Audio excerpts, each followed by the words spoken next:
semuanya, terima kasih sudah klik video ini.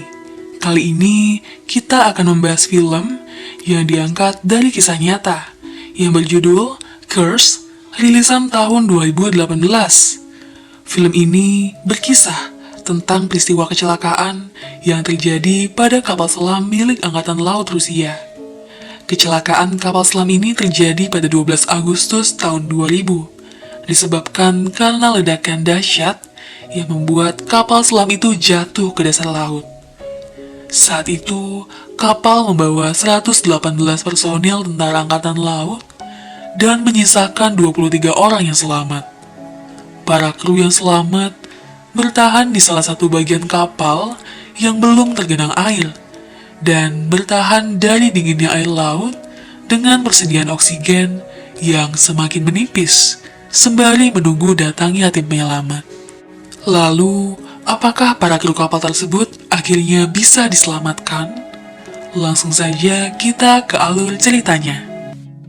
Film dibuka dengan memperlihatkan seorang anak bernama Misha yang sedang dilatih menahan napas dalam air oleh ayahnya.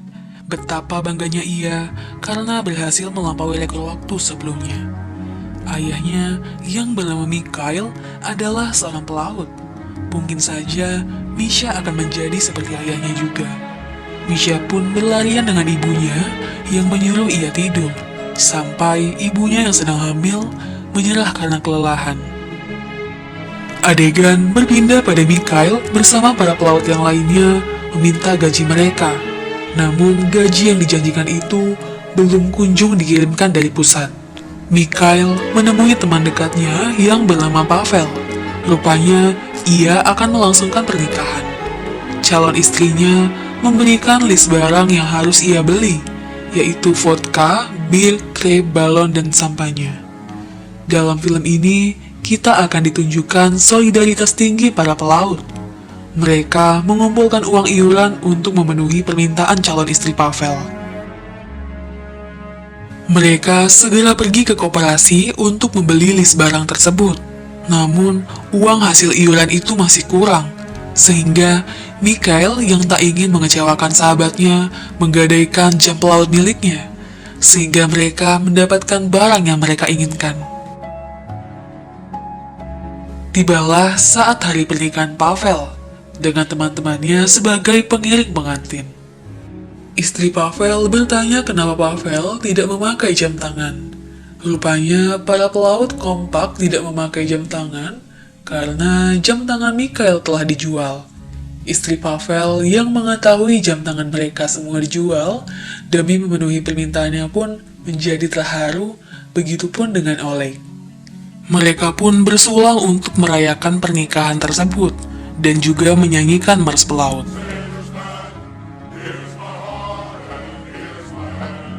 Pesta ini merupakan pesta pernikahan serta perpisahan dengan para keluarga mereka, karena mereka akan segera berlayar keesokan harinya. Keesokan harinya, para kru kapal selam Curse melakukan persiapan untuk segera berlayar. Semuanya terlihat seperti biasanya. Mikhail, yang merupakan kepala unit turbin 7, meminta laporan status torpedo yang mereka bawa kepada Pavel, di mana saat itu kondisinya masih aman. Setelah beberapa persiapan, mesin pun siap dinyalakan. Paus besi sepanjang 152 meter dan berbobot 14.000 ton itu siap mengarungi lautan. Kapal Curse ini akan mengikuti latihan militer bersama 30 kapal perang Rusia lainnya di Laut Barents. Lambaian tangan anak-anak yang kagum akan keperkasaannya melepas kepergiannya menuju Laut Barents. Tapi siapa sangka, penampakannya pagi itu sebelum menyelam akan menjadi penampakan terakhir kapal selam itu. Misha, anak dari Mikhail pun melepaskan kepergian ayahnya menjalankan tugas negara. Sementara kapal-kapal lain yang sudah tiba menunggu kehadiran kapal Curse, yang akan menjadi salah satu bintang dalam latihan bersama Armada Utara Rusia. Latihan itu akan dipimpin oleh Laksamana Grudzinski.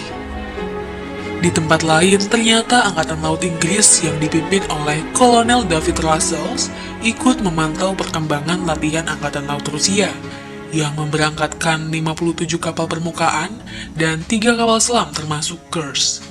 David Russell ternyata mengenal dekat Grudzinski, namun mereka harus berpisah karena perang dingin di antara negara mereka. Kembali lagi pada suasana di kapal selam Kursk. Semua teknis harus benar-benar diperhatikan karena kesalahan teknis saat mengoperasikan kapal selam bisa membawa bencana bagi mereka. Di ruangan torpedo, Anton dan Pavel memeriksa kondisi sebuah torpedo. Pavel mulai khawatir akan kondisi senjata itu. Sementara Kapten Shirokov memberikan pengarahan latihan yang akan mereka lakukan, yaitu uji tembakan rudal dan peluncuran torpedo. Ia meminta laporan status senjata tersebut.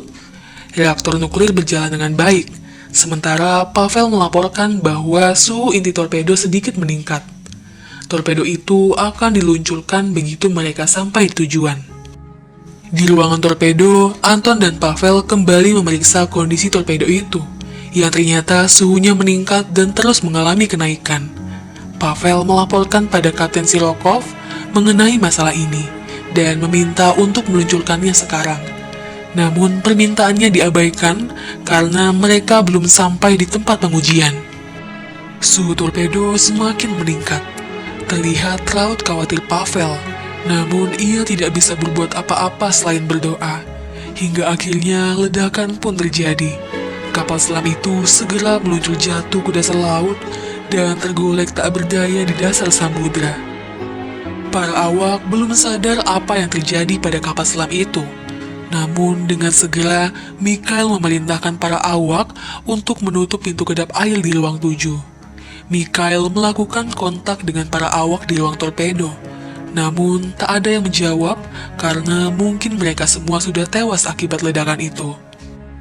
Mereka pun segera sadar bahwa terjadi ledakan di ruang torpedo. Tak lama, terjadi ledakan yang kali ini lebih dahsyat, membuat sebagian kru tewas dan merusak bagian penting kapal itu. Air pun dengan cepat segera memenuhi ruangan itu.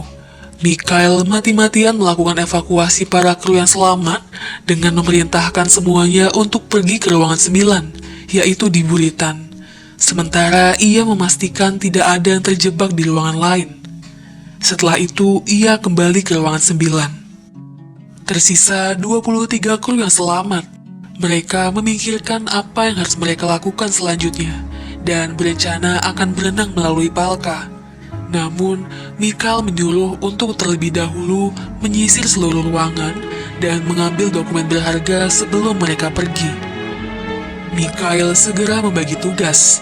Sasha mendapat tugas untuk mengingatkan Mikhail mengirim tanda SOS.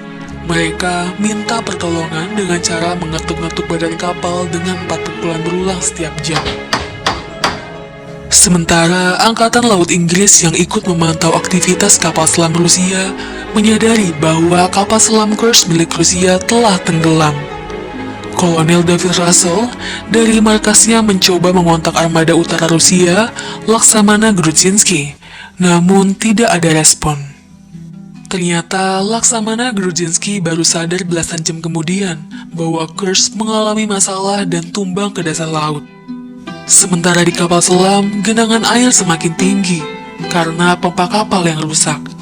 Para kru berusaha memperbaiki pompa itu, walaupun mereka tahu bahwa pompa itu hanya bisa memperlambat.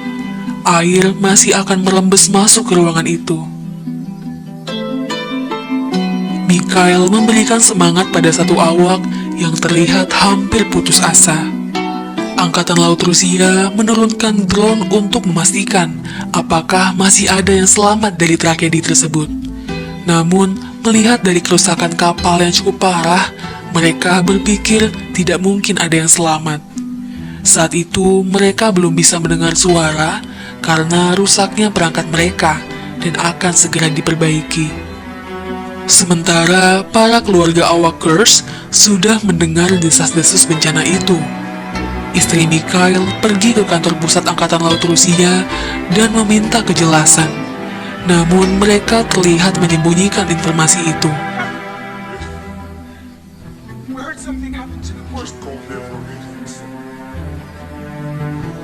Para istri pelaut hanya bisa menunggu dan berdoa bahwa tim penyelamat akan menyelamatkan para awak secepat mungkin. Penyesalan selalu terjadi di akhir, seperti istri Anton yang tidak mengucapkan selamat tinggal pada suaminya dan malah marah padanya. Di dasar laut, kondisi 23 kru yang selamat kian kritis karena dinginnya air laut dan juga oksigen yang semakin berkurang. Karena sejak terjadi kecelakaan, reaktor nuklir yang menggerakkan kapal selam ini telah dimatikan. Akibatnya, kapal selam tidak bisa menghidupkan peralatan pengolah udara untuk menghasilkan oksigen dan menghilangkan karbon dioksida. Sehingga udara di dalam Kursk akan menjadi asam dan oksigen mulai berkurang.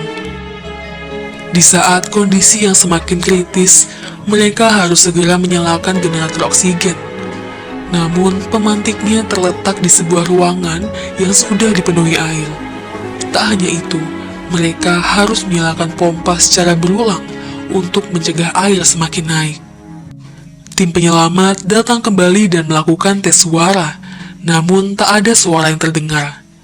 Saat itu, Sasha sadar bahwa ia melewatkan waktu mengingatkan Mikhail untuk memberi tanda SOS. Mikhail pun tidak mengetahui waktu karena ia sudah menjual jam tangannya. Mereka segera memberi tanda dan tim penyelamat pun mendengar suara ketukan pada badan kapal dan mengetahui bahwa masih ada tanda kehidupan di bawah sana. Mereka segera menghubungi kapal penyelamat Rudetsky. Istri Mikhail yang diberi kabar ada korban selamat kapal Kursk begitu terharu dan segera memberi kabar kepada istri awak kapal yang lain.